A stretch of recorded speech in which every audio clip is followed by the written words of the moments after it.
Chair now recognizes Mr. Fallon from Texas. Thank you, Mr. Chairman. You know what, listen, when a natural disaster hits, it's devastating for those who are affected. Their lives, their health, their well-being, their livelihoods, they're all at risk. And it tosses their lives upside down. And in short, in the aftermath of these acts of God, we're going to find Americans at their most vulnerable. And they're desperate and they need help. And FEMA is the one federal agency whose primary mission is to provide them that help. And the American taxpayers, as we all know, fund it. And it doesn't matter if you're a Democrat, it doesn't matter if you're a Republican, you're an American and you pay taxes to ensure that you could be helped if, God forbid, that act of God occurred. And we don't help them by arbitrarily deciding if they support one particular candidate over another. That's not only immoral and wrong, it's criminal. It shatters the Hatch Act. And then we have a FEMA employee, unfortunately, I believe it's Marnie Washington, who was purposely and deliberately withholding aid to Trump supporters. She's going to avoid those homes that had Trump signs. Director, fair to say that you were horrified when you learned of that? It is completely unacceptable, and it was heartbreaking to hear that anybody that was impacted by this disaster potentially did not get the assistance they needed. So would you say that it was an isolated incident? At this time, I have seen no other evidence that goes beyond Ms. Washington, but this is under continuing investigation. So it wasn't systemic. You don't feel it was systemic?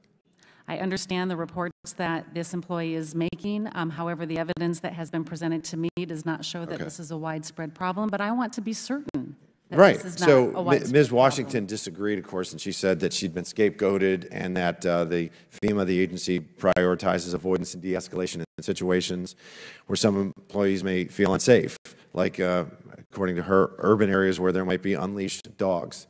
And, I mean, the thing that gets me about that is, Director, you don't think that a Trump sign poses a danger akin to a runaway dog, right? Of course not. I mean, that's ridiculous. And Trump supporters certainly shouldn't be compared to or treated like unleashed dogs, nor should anybody, even somebody that supported Ms. Harris for president. And so to determine whether or not this is systemic and this is imbued into the fabric of the agency or not, would you agree that an independent investigation should be called for? Absolutely. And I think it was Representative Perry, and you had a discussion about that today. Was that right? I don't know if it was today, but It was this morning. This morning, yes, yeah. And I have already reached out to the IG. We had been working with them, but I have directly asked them to perform an independent investigation. Oh, I think that's great. The thing is, like on a timeline basis, you had October 9th, Milton reaches landfall, and then the 24th, there was a whistleblower complaint. 28th, your legal staff found out about it. And we know for sure on the 7th that the higher-ups, did you find out about this earlier, or was it on the 7th? I was in North Carolina on November 7th when it was brought to my attention that we had this potential issue. I asked my team to look into it and get me additional information. They presented me the written text of this employee, and then I directed the termination. Okay. So did they present you the written text on the 7th? On the 9th. On the 9th, and that's when you fired her on the 9th? Correct. Okay. After I saw written evidence. There was a Daily Wire article that happened to just hit on the 8th, and that was like national news.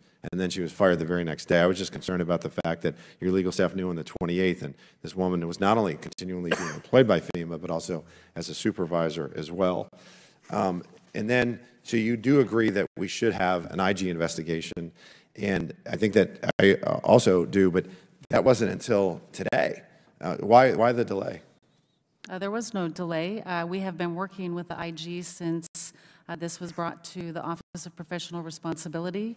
They have been determining whether or not they were going to take this case, and I just directly asked them today. So you didn't directly ask them. You could have directly asked them earlier, though. Fair to say? Fair to say. Okay, but there was a delay of a couple of weeks. We brought them into this. Okay. So, you know, it's interesting being on this committee, Mr. Chairman, for 4 years. It seems no matter what we talk about, all roads lead back to Donald Trump. And for our friends across the aisle, he's the boogeyman Trump. We can be talking about 40-year high inflation, it's somehow Trump's fault. 20-year high interest rates, Trump. We're talking about a FEMA employee denying services to supporters of Donald Trump, and that somehow all they want to talk about is Donald Trump. Edited, cherry-picked, out-of-context information. I think that's called misinformation, if I'm not mistaken.